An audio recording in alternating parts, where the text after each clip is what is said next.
কনক বাবা, আপনি তো ভবিষ্যৎ বলে দিতে পারেন, আমার ভবিষ্যৎটা একটু বলে দেন। দে তোর পাওয়াই গেই দে।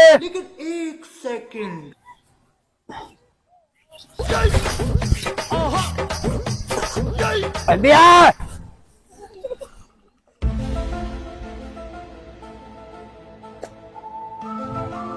ও যেন তোর জীবন আমি পড়ে বলেছি, তোর ভবিষ্যৎ জানার জন্য কি আমার কাছে আইছ মিলছে? হ্যাঁ মিলছে মিলছে, হ্যাঁ। নাম কি? শরীফুল। আমার গণনা খুব শক্ত গণনা। আমার গণনায় ধরা পড়ছে তোর নাম শরীফুল। মিলছে? হ্যাঁ বাবা, আমি তো অনেক কিছু জানুন। গত সপ্তাহে তুই এক মেয়ের ঘরে হাঙ্গাইছিলি, তুই ধরা পড়ছিলি। মিলছে? আমার হলো শক্ত গণনা, আমার গণনা কোনো মিস নাই। কাল কাল আমি বিদেশ থেকে আমি এক সপ্তাহে কোন মেয়ের ঘরে ধরা পড়লাম। আচ্ছা গুলো গিরি ছুড়ামো।